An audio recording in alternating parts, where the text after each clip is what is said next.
ಓಂ ನಮಃ ಶಿವಾಯ. ವೀಕ್ಷಕರೇ, ಇವತ್ತಿನ ವಿಷಯ ನೋಡಿ, ಕೆಲವೊಮ್ಮೆ ಆತ್ಮಗಳು ಐತಲ್ಲ, ಯಾರು ಕೂಡ ನಿಮ್ಮ ಮೇಲೆ ಆತ್ಮಗಳ ಪ್ರಯೋಗ ಮಾಡದೇ ಹೋದರೂ ಕೂಡ ಆತ್ಮಗಳು ಬಾಧಿಸಬಹುದು.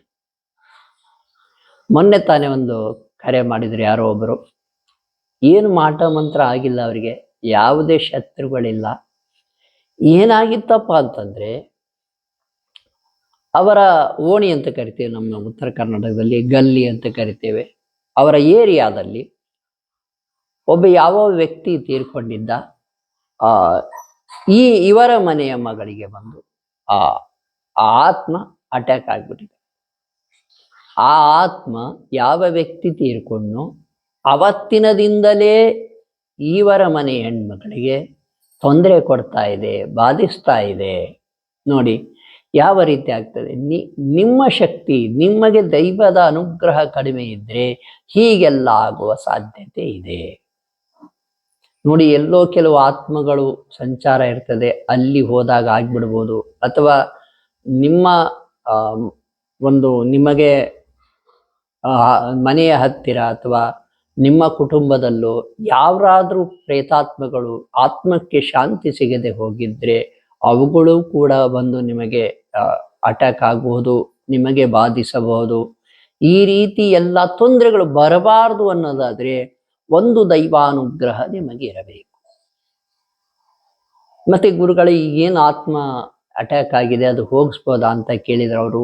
ಹೌದು, ಯಾವಾಗ ಇವರ ಏನು ಈ ಹೆಣ್ಮಗಳಿದ್ದಾಳೆ, ಅವರಿಗೆ ದೇವರ ಆಶೀರ್ವಾದ ಹೆಚ್ಚಾದಂತೆಲ್ಲ, ದೈವ ಶಕ್ತಿಯ ಆಶೀರ್ವಾದ ಹೆಚ್ಚಾದಂತೆಲ್ಲ, ಮತ್ತು ಇಂಟರ್ನಲ್ ಅವರಿಗೆ ಏನು ಭಗವಂತ ಶಕ್ತಿ ಕೊಟ್ಟಿರ್ತಾನೆ, ಆ ಶಕ್ತಿ ಹೆಚ್ಚಿಗೆ ಆಗ್ಬಿಟ್ರೆ ಮಂತ್ರಗಳ ಶಕ್ತಿಯಿಂದ ಆ ಶಕ್ತಿಯನ್ನು ಹೆಚ್ಚಿಗೆ ಮಾಡಬಹುದು.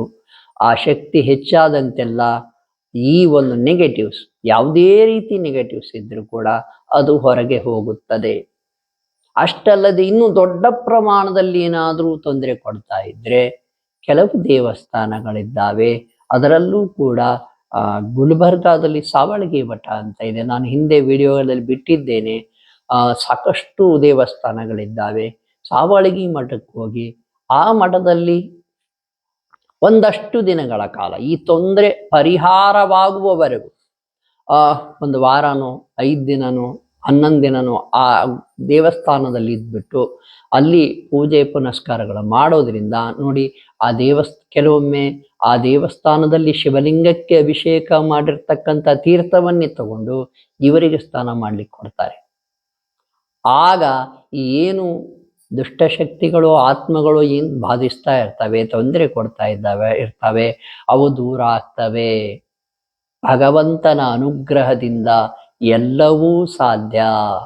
ನೋಡಿ, ನೆಗೆಟಿವ್ಸ್ ಯಾಕೆ ನಿಮಗೆ ಅಟ್ಯಾಕ್ ಆಗ್ತವಂದ್ರೆ ನಿಮ್ಮ ಶಕ್ತಿ ಕಡಿಮೆ ಆಗಿರ್ತದೆ. ನಿಮ್ಮ ಜಾತಕ ರೀತಿಯ ಶಕ್ತಿಯನ್ನು ನೋಡ್ಕೋಬಹುದು, ಅಥವಾ ಅದು ಯಾವುದೂ ಬೇಡಪ್ಪ, ಮಂತ್ರೋಚ್ಚಾರದಿಂದ, ಮಂತ್ರಗಳ ಧ್ಯಾನದಿಂದ ನಿಮ್ಮ ಶಕ್ತಿಯನ್ನು ಹೆಚ್ಚಿಗೆ ಮಾಡ್ಕೋಬಹುದು. ಕೆಲವು ದೇವಸ್ಥಾನಗಳ ದರ್ಶನದಿಂದ ನೋಡಿ, ಒಮ್ಮೆಟ್ ಹೋಗಿ ಬಂದ್ರಲ್ಲ, ಪದೇ ಪದೇ ದರ್ಶನ ಮಾಡೋದ್ರಿಂದ ಆ ಮಾಟ ಮಂತ್ರ ಆಗಿರ್ಬೋದು, ಅಥವಾ ಈ ರೀತಿ ಭೂತ ಪ್ರೇತ ಪಿಶಾಚಗಳಿಗೆ ಕಾಟ, ಸುಮ್ಮನೆ ಭೂತಗಳು ಪ್ರೇತಗಳು ತಾನೇ ಬಾಧಿಸಕ್ಕೆ ಸ್ಟಾರ್ಟ್ ಆಗಿಬಿಡ್ತವೆ.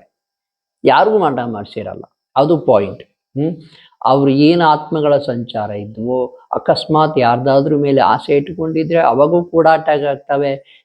ಯಾರ್ದಾದ್ರ ಮೇಲೆ ಸಿಟ್ಟು, ಕೋಪ, ಬೇಜಾರು ಇಟ್ಕೊಂಡ್ರೆ ಅವಾಗೂ ಕೂಡ ಅವರ ಮನೆತನವನ್ನೇ ನಾಶ ಮಾಡಿಬಿಡ್ತವೆ.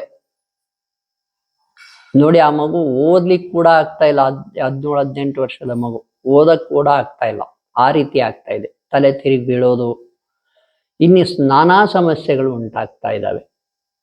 ಆದ್ದರಿಂದ ದೇವರ ಆಶೀರ್ವಾದ ಒಂದೇ ದಾರಿ.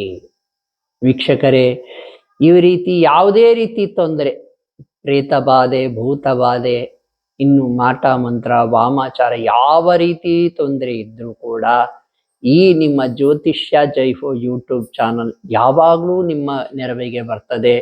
ನಿಮ್ಮ ಸಹಕಾರಕ್ಕೆ, ನಿಮಗೆ ಸಹಾಯ ಮಾಡಲಿಕ್ಕಾಗಿಯೇ ಈ ಚಾನಲ್ನ ನಾವು ನಡೆಸ್ತಾ ಇರೋದು. ಯಾರಿಗೇ ತೊಂದರೆ ಇದ್ರೂ ಕೂಡ ನೀವು ನಮಗೆ ಕರೆ ಮಾಡಿ ಅತ್ಯಂತ ಕಡಿಮೆ ಖರ್ಚಿನಲ್ಲಿ ನೋಡಿ, ಈ ಮಾಟ ಮಂತ್ರ ತೆಗಿಸ್ಬೇಕಂದ್ಕೊಳ್ಳೆ ಸಾಕಷ್ಟು ದುಡ್ಡು ಕೇಳ್ತಾ ಇದ್ದಾರೆ. ದುಡ್ಡು ಖರ್ಚಾದ್ರೂ ಚಿಂತೆ ಇಲ್ಲ, ನಿಮ್ಮ ತೊಂದರೆ ಪರಿಹಾರ ಆಗಿರಲ್ಲ. ಅದು ಪಾಯಿಂಟ್. ಇಲ್ಲಿ ನಮ್ಮ ಜ್ಯೋತಿಷ್ಯ ಜೈ ಹೋ ಯೂಟ್ಯೂಬ್ ಚಾನಲ್ಗೆ ನೀವು ಕರೆ ಮಾಡಿದರೆ ನಾವು ನಿಮಗೆ ತಿಳಿಸ್ತೇವೆ ಈ ತೊಂದರೆಯಿಂದ ಹೊರಗೆ ಬರುವುದು ಹೇಗೆ ಅಂತ. ಪರಿಣಾಮಕಾರಿಯಾಗಿಯೂ ಇರ್ತದೆ, ನಿಮಗೆ ಗೊತ್ತಾಗ್ತದೆ, ನಿಮಗೆ ಅನುಭವಕ್ಕೆ ಬರ್ತದೆ ತೊಂದರೆ ಕಡಿಮೆ ಆಗಿದೆ ಅಂತ. ಸಾಕಷ್ಟು ಜನರು ಸದುಪಯೋಗ ಪಡಿಸ್ಕೊಂಡಿದ್ದಾರೆ. ನೀವು ಕೂಡ ಕರೆ ಮಾಡಬಹುದು. ಶುಭವಾಗಲಿ.